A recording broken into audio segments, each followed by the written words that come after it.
నమస్తే అండి, ఎలా ఉన్నారు అందరూ? బాగున్నారా? నేనైతే బాగున్నానండి. మీ అందరికీ అమ్మవారి ఆశీస్సులు ఎల్లప్పుడూ ఉండాలని కోరుకుంటూ, ఈ మధ్యనే కొన్ని కామెంట్స్ని చూశానండి. చాలామంది త్వరగా ధనం సంపాదించాలి, ధనవంతులైపోవాలి, దానికని ఏదైనా తేలికైన ఒక పరిహారం ఉంటే చెప్పమని అడిగారు. ఆ విషయం మీదనే ఈరోజు వీడియో ఉంటుందండి. పాలతో 2 అద్భుతమైన పరిహారాలు చెప్తాను. త్వరగా ధనవంతులు కావడానికని ఒక గ్లాస్ పాలతో మీరు ఈ పరిహారాన్ని చేసుకోవడం వల్ల మీ మనసులో ఉన్న ప్రతి కోరిక నెరవేరుతుంది. ఇంకా సంతానం లేదండి మాకు అలా అనేవారు కూడా ఈ పరిహారాన్ని చేసుకోండి. మీకు సంతాన ప్రాప్తి కలగడానికి కూడా మార్గాలు ఏర్పడతాయి. అలానే అనారోగ్య సమస్యలతో చాలా వరకు బాధపడుతున్నారు. మీరు దీర్ఘ అనారోగ్య సమస్యలతో కూడా బాధపడుతున్నారు. అలాంటి వారు అంటే ఇలాంటి సమస్యలతో ఉన్నవారు ఎవరైనా మీలో ఉంటే తప్పకుండా ఈ పరిహారాన్ని చేసుకోండి. ఇంకాను మేము అప్పులు చేశామండి, కానీ తీర్చలేని పరిస్థితిగా ఉందండి, అవి తీరడానికి ఏదైనా మార్గం ఉంటే చెప్పమని అన్నారు. మన ఛానల్లో చాలా వరకు అప్పులు తీరడానికి సంబంధించిన పరిహారాలు చాలా చెప్పానండి. అలానే ఈ పరిహారాన్ని కూడా మీరు చేసుకోండి. వాటి నుంచి బయటపడడానికి కూడా అద్భుతంగా పనిచేస్తుంది. అతి పురాతనమైన పరిహారం అండి. మన పూర్వీకులు మన జీవన విధానంలోని కొన్ని పదార్థాల ద్వారా మనం ఏ విధంగా చేస్తే ఆ సమస్యల నుంచి మనం బయటపడతామన్నది చాలా వివరంగా చెప్పారు వాళ్ళు. ఆ విషయం మీద మనం కాస్త పరిశోధన ప్రకారంగా ఆలోచిస్తే మనకి తెలుస్తుందండి. ఇక ఈ పరిహారానికి కావాల్సిన పదార్థాలంటూ ఇక్కడ చెప్తాను. దానికంటే ముందు ఒక చిన్న రిక్వెస్ట్ అండి. వీడియోని అయితే మీరు ఎక్కడ స్కిప్ చేయకుండా కంటిన్యూగా చూడండి, ఆఖరి వరకు చూడండి, అన్ని విషయాలు తెలుస్తాయి. అలానే చాలామంది నోటిఫికేషన్స్ రావటం లేదండి అని కూడా అంటున్నారు. అయితే మన ఛానల్ నుంచి వచ్చే వీడియోస్ ప్రతిరోజు మధ్యాహ్నం 1 గంటకు వస్తూ ఉంటాయండి. ఒకవేళ మీరు మిస్ అయినా కానీ ఛానల్కి ఒకసారి వచ్చి విజిట్ చేయండి. అలానే మీరు ఆల్ అనే ఆప్షన్ మీరు క్లిక్ చేశారా లేదా అనేది కూడా మీరు ఒకసారి చెక్ చేయండి. చేయకపోతే ఒకసారి మీరు ఆన్ చేసుకోండి. ఇక లైక్ చేయని వారు ఎవరైనా ఉంటే లైక్ చేయండి. ఇక మనం వీడియో మాటకు వెళ్తామండి. మన ఇంట్లో ఉండే పదార్థాలకు విశేషమైన శక్తి ఉంటుందండి. ఈ పరిహారం వల్ల ధనవంతులు కావడానికి అంటే మీరున్న స్థితి నుంచి మీరు అధికంగా డబ్బు సంపాదించే మార్గాలు మీకు చూపిస్తుంది ఈ పరిహారం. అలానే అనారోగ్య సమస్యల నుంచి బయటపడేలా కూడా చేస్తుంది. ఈ వీడియోని చూసేవాళ్ళు ఎవరో ఒకరైనా సరే అనొచ్చు అనమాట. ఏంటంటే మేము ఆల్రెడీ అనారోగ్య సమస్యలతో ఉన్నామండి, మీరు చెప్పిన పరిహారం చేస్తాము, కానీ మేము ఒక్క ట్యాబ్లెట్ కూడా వేసుకోకుండా కూర్చుంటామండి, మరి తగ్గిపోతుందని ఇలా అనేవారు ఒకరో ఇద్దరు కూడా ఉంటారండి, అన్నవారు కూడా ఉన్నారు ఇంతకుముందు. అందుకే చెప్తున్నాను. ప్రస్తుతానికి అనారోగ్య సమస్యలు ఉన్నాయి. మీకున్న సమస్య మీద మీరు ట్రీట్మెంట్ తీసుకుంటూనే ఈ పరిహారాన్ని మీరు చేసుకుంటే ఏదైతే తీవ్రంగా ఉందో ఆ సమస్య అంటే మీరు నడవలేని పరిస్థితిగా ఉంది, కానీ నడిచే స్థితికి కనీసం వచ్చేలా మార్గాలను చూపిస్తుంది పరిహారం. అంతేకాని మీరు వేరే రకాలుగా మాత్రం ఆలోచించకండి. చెప్పాలనిపించింది మనసుకి, అందుకే చెప్పాను. ఇక మనకు ధనం లేకపోయినా అనారోగ్యం సరిగ్గా లేకపోయినా కానీ ఏదీ చేయలేం కదండి, అంతా పూర్తిగా డౌన్ అయిపోతుంది. కాబట్టి ఈ చిన్న పరిహారాన్ని పరిపూర్ణమైన విశ్వాసంతో చేయండి. ఎందుకంటే ప్రతి పరిహారానికి విశ్వాసము పరిపూర్ణమైన నమ్మకం ఉంటేనే ఆ పరిహారం ఫలిస్తుంది. మనం తర్కంగా ఆలోచించాలి, పరిపూర్ణమైన మనసుతో చేయాలి, అప్పుడే మనకి మంచి ఫలితాలు ఉంటాయండి. ఇక ఈ పరిహారాన్ని ఆడవారైనా మగవారైనా చేయొచ్చు, కానీ ఆడవారు నెలసరి సమయంలో ఉన్నప్పుడు మాత్రం చేయకండి. మీరు ఇక ఇంట్లో ఎవరైనా పెద్ద మనిషి అయ్యండి, అలానే ఎవరికైనా పిల్లలు పుట్టినప్పుడు మైలు ఉంటుంది కదండి, ఆ సమయంలో కూడా మీరు చేయకండి. ఇక ఈ పరిహారాన్ని అయితే మీరు వరుసగా ఒక 7 రోజుల పాటు చేయాలి. అంటే శుక్రవారం రోజు మీరు మొదలు పెట్టాలి, మళ్ళీ వచ్చే శుక్రవారం రోజు వరకు చేయాలి. అంటే 7 రోజుల పాటు ఒక వారం రోజుల పాటు చేయాలండి. అర్థమయ్యేలా చెప్పాలనుకుంటున్నాను. ఇక ఈ పరిహారాన్ని మీరు శుక్రవారం రోజున తెల్లవారుజాము నుంచి సాయంత్రం లోపుగా ఎప్పుడైనా చేసుకోవచ్చు, మీకు వీలైన టైంలో చేసుకోండి.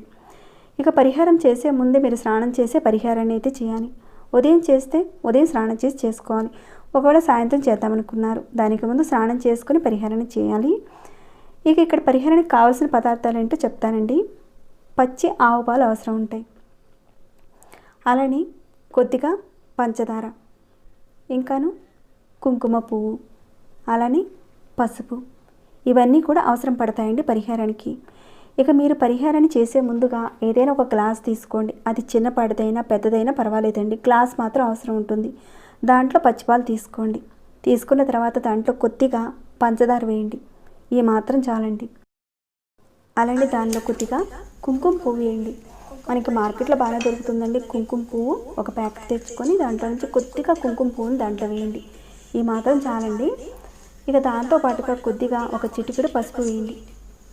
తర్వాత దీనంతా కూడా కలిపి ఏం చేస్తారంటే ఈ పాలను తీసుకువెళ్ళి మీకు దగ్గరలో ఎక్కడైనా రావి చెట్టు కానీ లేదంటే మర్రి చెట్టు కానీ, అంటే ఈ 2 చెట్లలో ఏ చెట్టు ఉన్నా పర్వాలేదండి మీకు దగ్గరలో.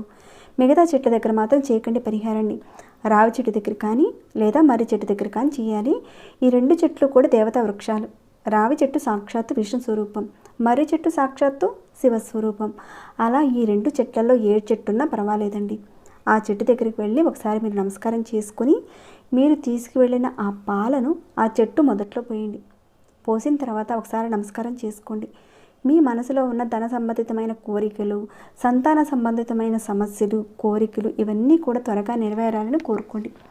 అలా మీరు కోరుకొని తిరిగి ఇంటికి వచ్చేయండి. ఈ విధంగా మీరు శుక్రవారం నుంచి ప్రతిరోజు చేస్తూ ఒక 7 రోజుల పాటు చేయాలి. చెట్టు దగ్గరికి వెళ్ళడం, ఈ విధంగా చెప్పిన విధంగా చేస్తూ ఉండడము. ఈ 7 రోజుల పాటు ఎలాంటి గ్యాప్ అనేది రాకుండా మీరు కంటిన్యూగా చెట్టు దగ్గర చేస్తూ ఉండాలి. మీకు ఈ లోపుగా నెలసరి అనేది రాకుండా చూసుకోండి. ఈ 7 రోజుల్లో నెలసరి అనేది రాకుండా చూసుకొని పరిహారాన్ని స్టార్ట్ చేయండి. లేదంటే మళ్ళీ మొదటి నుంచి చేయవలసి ఉంటుందండి. ప్రతిరోజు సేమ్ ఇప్పుడు చెప్పిన విధంగా పాలు, పంచదార, కుంకుమ పువ్వు, పసుపు వేసి చెట్టు దగ్గరికి వెళ్ళడం, చెట్టు మొదట్లో పోయడం. ఈ విధంగా వారం రోజుల పాటు చేయాలి. ఏదైతే ఒక చెట్టు దగ్గర మీరు పోసారో వరుసగా అదే చెట్టు దగ్గరే మీరు పోయాలి. కానీ వేరే చెట్టు దగ్గర మాత్రం పోయకూడదండి. ఒకే చెట్టు దగ్గరే చేయాలి. ఈ విధంగా 7 రోజుల పాటు చేయండి. ధన సంబంధితమైన కోరికలన్నీ కూడా నెరవేరుతాయండి. అలానే తర్వాత మరొక పరిహారం కూడా చెప్తాను. ఇక ఎవరైతే దీర్ఘ అనారోగ్య సమస్యలతో బాధపడుతున్నారో, ఎప్పుడు ఏదో ఒక ఇబ్బందులతో బాధపడుతున్నారు, ఇంకా మీకు అప్పులు ఎక్కువగా ఉన్నాయి, తీరడం లేదు, అప్పులు త్వరగా తీరడానికని మీరు ఒక గ్లాస్ పాలు తీసుకోండి. అది చిన్న గ్లాస్ అయినా పర్వాలేదండి, లేదా కాస్త పెద్ద గ్లాస్ నిండుగా అయినా సరే తీసుకోండి. లేదంటే చిన్న గ్లాస్ నిండుగా పాలు తీసుకోండి. ఈ మాత్రం చాలండి. ముందుగా మీరు ఏం చేస్తారంటే అప్పులతోనూ అలానే అనారోగ్య సమస్యలతోనూ బాధపడుతున్నారు. అలా ఎవరైతే ఉన్నారో వారి తల చుట్టూతా ఒక 7 సార్లు తిప్పాలి. అంటే ఈ విధంగా పట్టుకొని ఈ గ్లాసుని ఎవరికి వారుగా కూడా తిప్పుకోవచ్చు, లేదంటే అవతల వారికి కూడా మీరు తిప్పచ్చు. అంటే ఇంట్లో ఉన్న వారికైనా సరే మీరు తిప్పచ్చు. జస్ట్ మీకు ఒక ఎగ్జాంపుల్గా ఇక్కడ చూపిస్తానండి. ఇది ఒక మనిషి అనుకోండి. ఇలా మీరు గ్లాసును పట్టుకున్నారు కదండి, పాల గ్లాసుని. ముందుగా మీరు ఇలా పట్టుకున్న తర్వాత 3 సార్లు ఎడమ నుంచి కుడికి, అలానే కుడి నుంచి ఎడమకి ఒక 4 సార్లు అంటే క్లాక్ వైజ్గా తిప్పాలండి. ఇలా 4 సార్లు మీరు క్లాక్ వైజ్గా తిప్పాలి. అయితే ఈ పాలలో మీరు ఏది కూడా కలపాల్సిన అవసరం లేదండి. కేవలం పచ్చి పాలను తీసుకోండి, మీ తల చుట్టూతా తిప్పుకోవాలి. అలా తిప్పుకున్న తర్వాత ఈ పాలను మీరు తీసుకువెళ్ళి ఏదైనా పారే నీళ్లు పోసేయండి. ఒకవేళ పారే నీళ్లు మీకు అందుబాటులో లేకపోతే, అంటే మీకు అందుబాటులో పారే నీళ్ళు అంటే కాలువ కానీ, నది కానీ, చెరువు కానీ ఉంటే కనుక నీళ్ళలో పోసేయండి. ఒకవేళ అలాంటి అవకాశం లేకపోతే ఇంటి బయట ఏదైనా పెద్ద చెట్టు, అంటే మామిడి చెట్లు ఉంటాయి కదండి, కొబ్బరి చెట్లు, వేప చెట్లు, ఇలాంటి పెద్ద చెట్లు ఉంటాయి కదండి, ఆ చెట్ల మొదట్లో పోసేయండి ఆ పాలను. అంతేకాని మీరు పూల కుండీలో మాత్రం పోయకండి. పూల కుండీలో పొరపాటును కూడా పోయకూడదండి. పెద్ద చెట్టు మొదట్లోనే పోయాలి ఆ పాలని. ఈ పరిహారాన్ని కూడా మీరు వరుసగా ఒక 7 శుక్రవారాలు చేయాలి. ఈ పరిహారాన్ని కూడా మీరు శుక్రవారం రోజున ఉదయం నుంచి సాయంత్రం లోపుగా ఎప్పుడైనా చేయొచ్చు. ఇలా ఎన్ని రోజుల పాటు చేయాలంటే మీ సమస్య తీరే వరకు చేయండి. అంటే ఒక వారం చేశారు, మీ సమస్య తీరలేదు, మళ్ళీ 2వ వారం కూడా ఇదే విధంగా చేస్తూ ఉండండి. చాలా మంచి పరిహారం అండి. అతి తొందరలో మీకున్న సమస్యల నుంచి, మీరు ఇబ్బందుల నుంచి బయటపడతారండి. అయితే ఈ పరిహారాన్ని కూడా మీరు నెలసరి సమయంలో మాత్రం చేయకండి. పరిపూర్ణమైన విశ్వాసంతో చేయండి.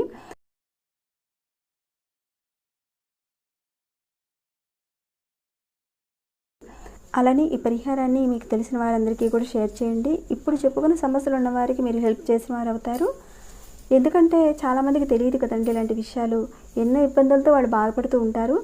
అంటే మీరు ఈ పరిహారాన్ని చూసుకొని మీరు లబ్ధి పొందడమే కాక 10 మందికి మీరు షేర్ చేసి వారికి కాస్త హెల్ప్ చేసి పుణ్యం కట్టుకునే వారు అవుతారు.